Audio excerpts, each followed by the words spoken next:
Hello everyone, I'm Laura McIntosh and this is Bringing It Home. Now we are the best in fresh. We find the hottest chefs, we travel to the best locations, and we will dazzle you with mouth-watering recipes and bring it all home to you.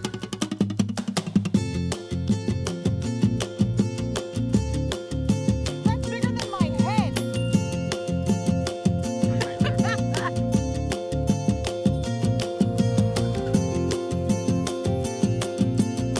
Have an oyster. Here's to California. Don't scare me.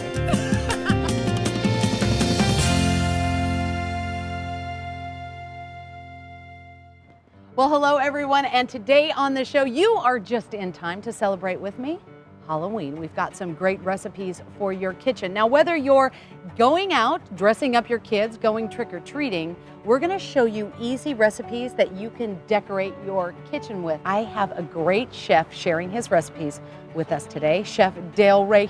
His recipes are simple and easy to do, and oh yeah, don't forget, they're delicious.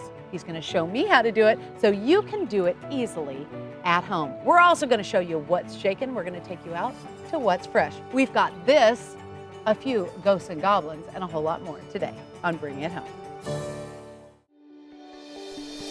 Lexus is proud to support Bringing It Home's message of sustainability and freshness.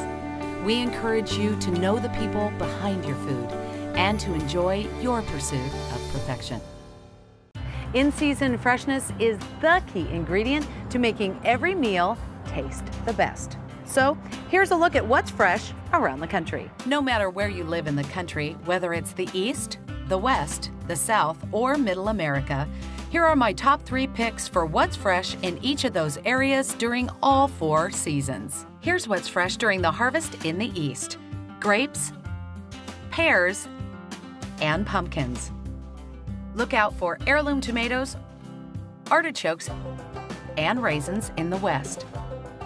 Southern comfort food, make only with the freshest ingredients like apples, corn, and kale. For you Midwesterners, eggplant, onions, and shelling beans are coming in fresh right now. So now you know, creating easy and delicious meals is a snap. The key ingredient is to keep it fresh.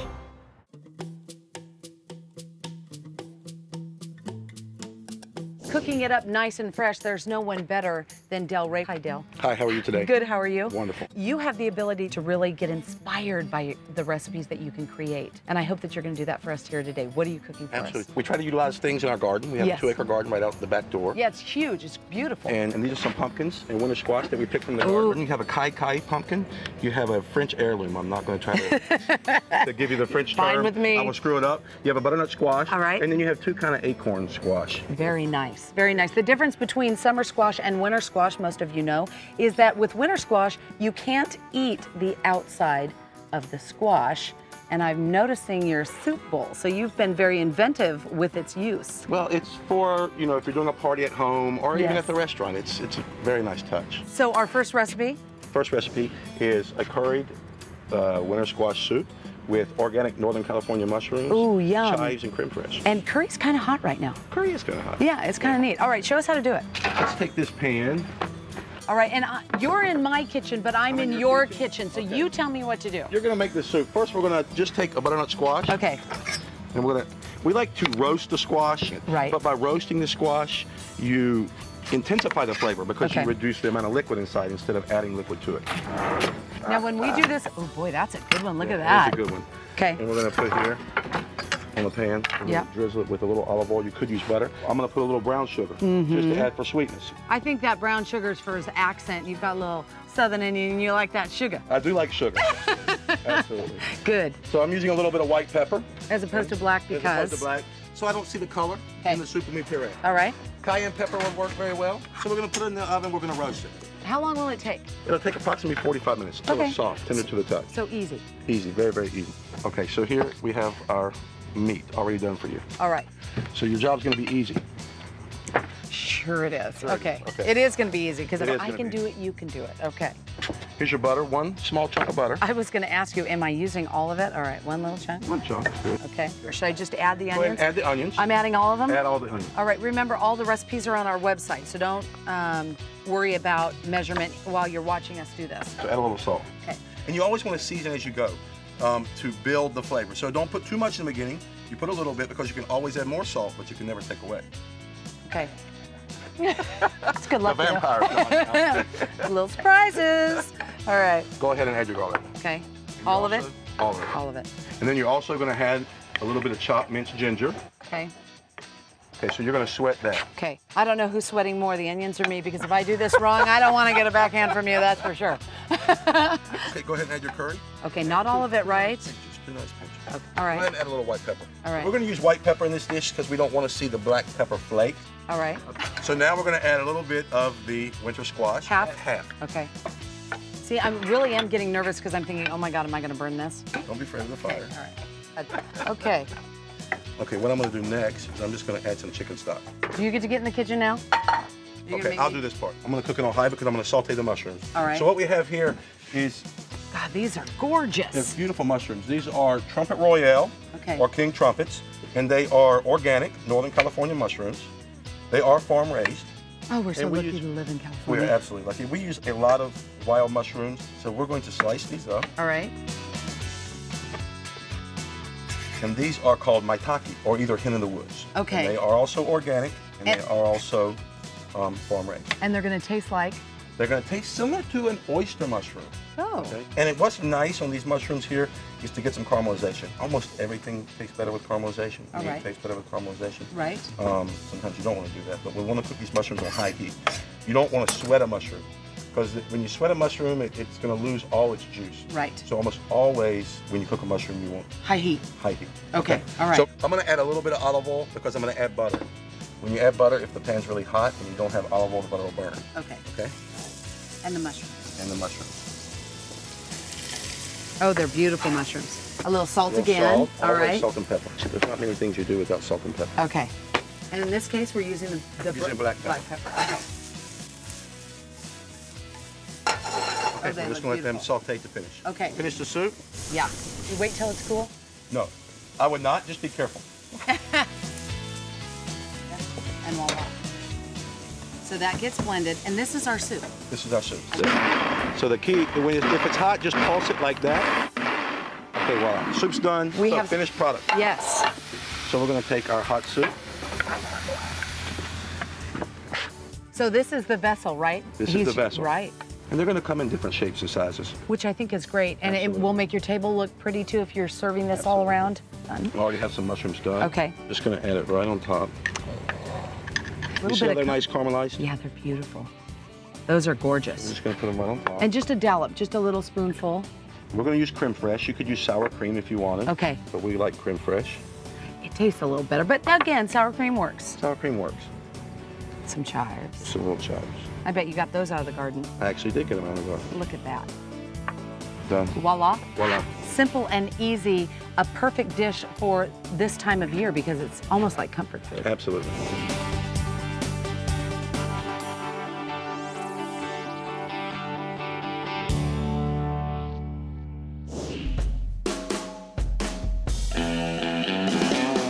Did you know that Halloween dates back as far as 2,000 years?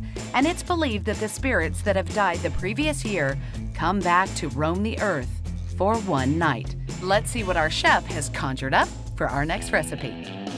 Dale's got another great recipe that he's going to share with us. Pork chops and applesauce. It's like socks and shoes. They just go together. Absolutely. You know, they just They do. do. And I have to tell you, and you didn't know this before you came on the show, but my grandmother, who all of us adored, always made applesauce with only Gravenstein apples. They're the best. They're the best, and you're doing it for me here We are doing today, it. so They thank just you. came into season right now. Because we're gonna cook this today. You guys see the beautiful pork with that rub is so amazing. Nice. We have a pasilla chipotle rub. It's made with garlic. And this is it here. It's made with garlic and pasilla chili and chipotle chili, salt, and sugar, and we just toast that in the oven until it's nice and crispy and golden, and then we put it in a coffee grinder and grind it. Right. And then we rub the meat with it. So what we're going to do, we have apples. Peeled and chopped. Peeled and chopped already. So All we right. have a pan. Okay. We're going to put these in, and we don't need any water. The water's going to come out of it. If you're nervous, add a little bit of water. Okay. I'm going to go ahead and add some lemon juice. All right. Okay. Sugar. Okay, that's it. Really simple. Let's go here and go ahead and put some pork on. All right. So the rub we were talking about, you guys are going to die for this rub. It's on our website, bringithome.com. You can find the ingredients there and how to do it. Beautiful piece of pork. You have to start with that. A little piece of pork, but I'm going to go one step further first, because we're going to put a roasted, grilled sweet potato on this dish. We have cooked a white one here. That's what we're going to use today. Okay. But we're just going to take one, and we're going to put it on a sheet pan. A lot like we did the squash. A lot like you did the squash. Okay. And we're going to just put a little olive oil on it. I'm going to put a little salt. Everything's better with salt. A little bit, it brings out the flavor. And then we're just going to put it in the oven. Okay. Okay, so now moving right along, we have pork tenderloin. Yes. Okay? So this is the size of a whole pork tenderloin. It's already been cleaned. So we have our spice rub here. Okay, this has salt in it already, so you don't need to add salt. It has pepper in it already. It has pasilla chilies, and it has chipotle chilies, so we don't need to add any. Oh, and it's delicious. And you'd think it would be really hot, but it's not. It just has nothing heavy at all, trust me. I know hot. You know I know hot. I'm going to put a little bit of olive oil on it. Okay. So we're going to go right over here to our grill. And we're going to get them going. Getting those going. Applesauce is cooking. I love the way you did this. Okay, so and now? I'm going to switch sides. Okay. Voila. And what we have here is mustard greens. I love mustard greens. They're so fantastic. So I'm just going to put a little olive oil. Olive oil. Again, I like the fact, not that it's bad to use butter, but I love the fact that you're using more olive oil, but a lot of butter. Forget it. Way to read the recipe before we do it. All right. Everything's better with butter. Everything's better with butter. It is. Okay, I'm going to go ahead and put some salt. All right. And I'm going to put some pepper. I'm going to take a little bit of red wine. All right. Very nice. Okay, and I'm going to add a little bit of chili flakes. All right. Sweet potatoes are almost ready. So these are going to go on the grill.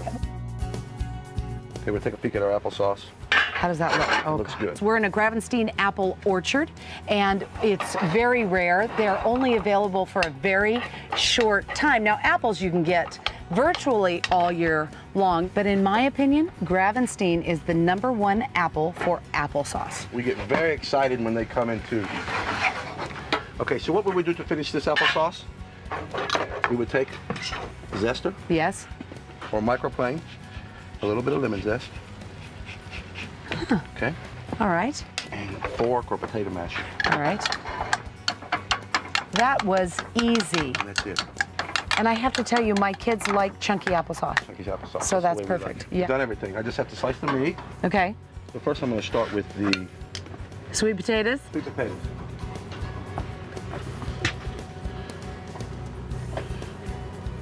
I'm just going to put the greens right across the top. And then we're going to take this and I'm going to cut it a little bit. So you're going to cut it on the bias. Yeah. Look at that. And of course the applesauce. You know, it would be nice with a little fresh thyme. Yes. On there. And a little bit of sage would be wonderful for the fall red. All right, you guys, get in the kitchen. If this big guy can get in there and cook a beautiful pork loin, so can you. And of course, us women, it doesn't intimidate us at all. We're gonna go to a quick break. I'm gonna taste this beautiful dish. Dale, it's fantastic. I just love it. We will be right back. Let's do this first. Oh, that's just like my grandmother used to make it.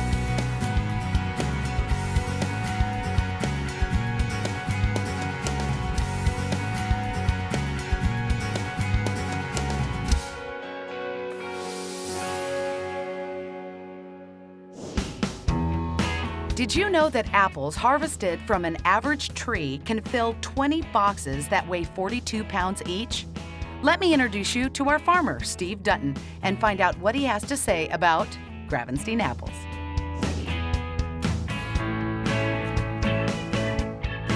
Steve, thanks for having us out here.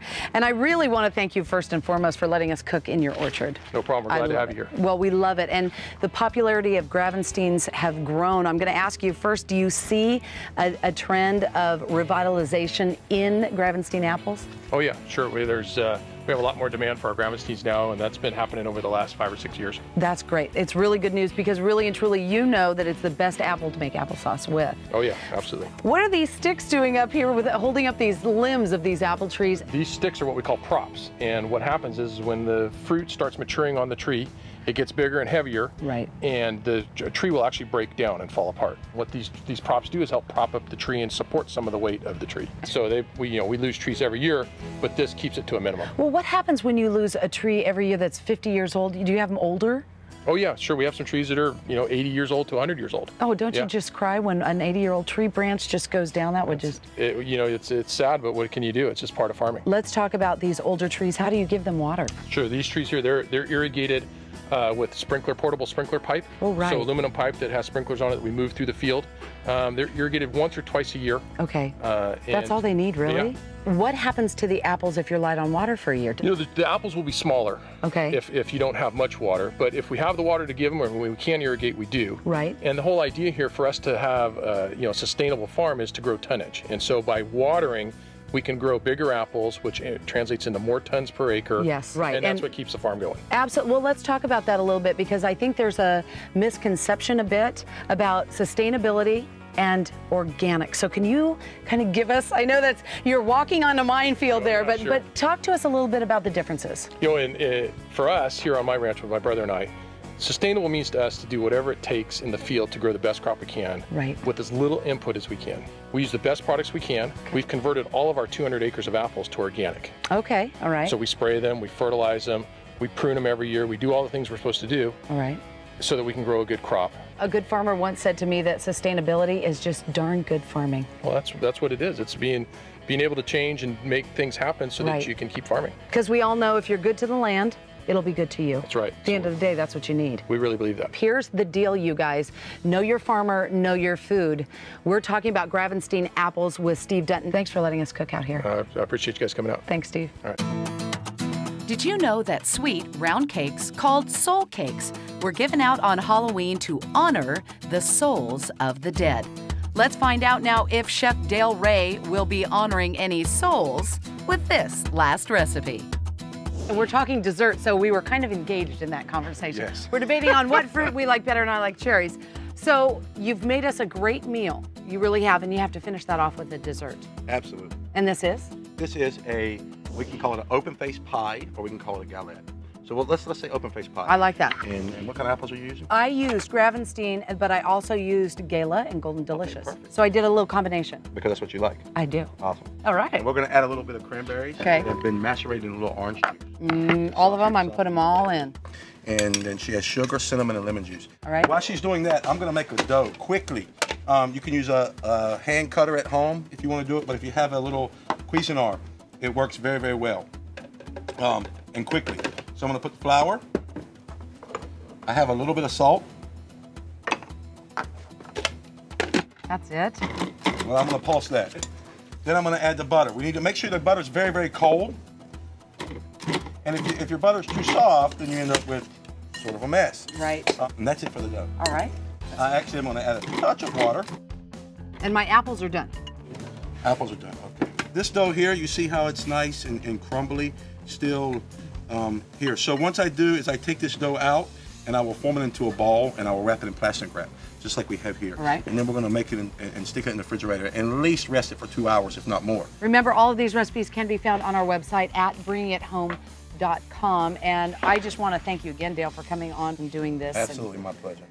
I'm going to put a little flour. It's sort of warm, getting warm out here. Yes. And because we are outside in the middle of orchard, you want to start in the middle of your dough and roll out. So we're going to get it 1/8 inch thick. These open-faced pies can be made individual. They can be made big. They can make in a slab. However you want it. It's rustic. Once again, however you want it. Yep. Right. Just go ahead and put those apples in the middle. Right in the middle. Okay.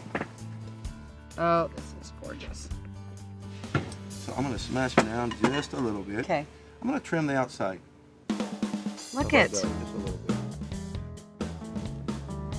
Fold it. I'm going to brush our flour off. Fold it. Now we're putting this in the oven, and Dale, what is the temperature and how long? 350 degrees at about for about 45 minutes to an hour. So a little egg wash.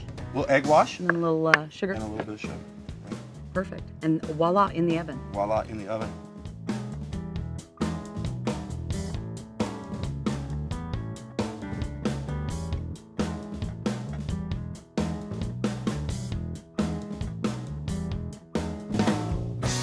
While our open-faced apple pie bakes, I want to take you out into the field with me to fill you in on another fantastic fall food. I'm talking about a delicious and healthy snack that's in season right now. One of my favorite superfoods, almonds. They begin their journey to our homes in the orchard. Harvesting starts after the orchard's forest floor is swept free of debris. Mechanical shakers speed the natural process by shaking the nuts and hulls to the ground, where they are left to dry for several days. Once dried, the hulls and nuts are swept into rows where they are picked up and transported to have their hulls and shells removed. Almonds are received and inspected, graded by size and quality, before traveling to handlers for further processing. Then they are sorted, graded, diced, sliced, slivered, cross-cut, split, chopped, flaked, ground, pressed, pounded, smoked, blanched, flavored, or roasted. Along the way, they are tested, sometimes several times, before being placed in jars, cans, boxes, or bags, and carefully stored until it's time for them to be shipped to stores or used as ingredients in everything from candy to cereal to open-faced apple pie. Almond growers share a dedication to maintaining the highest standard of responsible growing and production. So, I promised you I'd be shaking it up. Look closely, that's me in there. And give it the gas.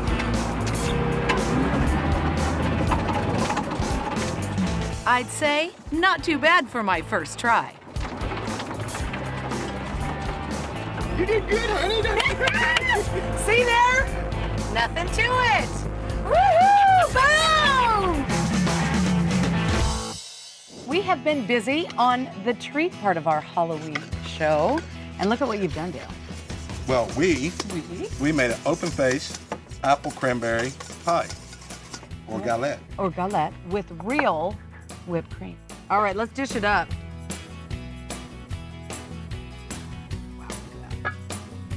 A big dollop, you think? A big dollop, yeah. I wish I could make a quenelle for you, but I don't have another spoon. That's okay. How's that? Just a touch of powdered sugar. How did a big guy like you get so sweet? Dale, your recipes are fun, they're easy. You've made them friendly for us to do in our kitchen, and I thank you for that. Oh, my pleasure. You're gonna be on again, you have to. I look forward to it. And I'll see you in the restaurant. I hope so. Take care. Have a good night. Look at this, I'm gonna have a bite. Should I just dive right in? Dive right in. Just go for it. Get the fruit. Mmm, nothing sweeter. Nothing could be finer than to be in Carolina. Carolina. Yeah. Guess where he's from?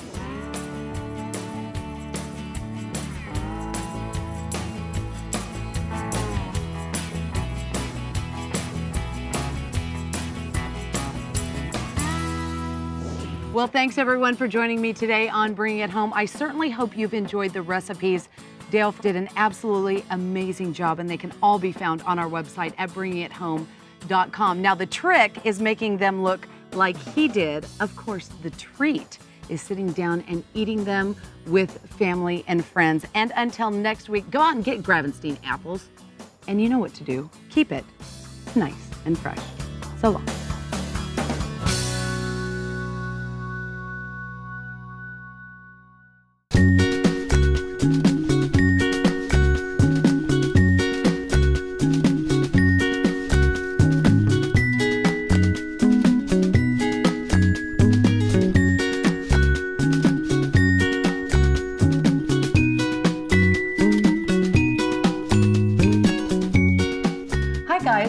Here. I'm connecting with you online, and I love this because some of the questions you ask me are so easy for me to show you how to do right here at home. Like this question, how do I make winter squash into bowls? How do I prep them and get them ready? Simple and easy. Go to the store, pick out your favorite squash, any color, any size, bring it home, and then you cut the bottom of it, a very, very thin slice. This is only to stabilize the squash because we're turning it into a bowl. Cut the top just like you do a pumpkin and clean out the insides, the string and the seats. Get that all out. Now, I like to do this, and it makes everything that you put inside a little bit nuttier, and it's just one more step that takes minutes. Same application. Stabilize the bowl, take a little bit of olive oil, and rub the outside of the squash and the inside of the squash with olive oil. Put a little bit of salt inside, bake it for 45 minutes, let it cool, and then you're ready for a baked squash bowl, and you also have a fresh one too. Next time on Bringing It Home, Chef Michael Chiarello joins me in an episode dedicated to the precious heirloom tomato. He's bringing us a few Italian-inspired recipes that are easier than they may seem, using only the freshest ingredients delivered to us from the grower. We'll learn about the different varieties of heirlooms and what it takes to produce such a beautiful tomato. We'll even learn how to grow our own. Lexus is proud to support Bringing It Home's message of sustainability and freshness. We encourage you to know the people behind your food and to enjoy your pursuit of perfection.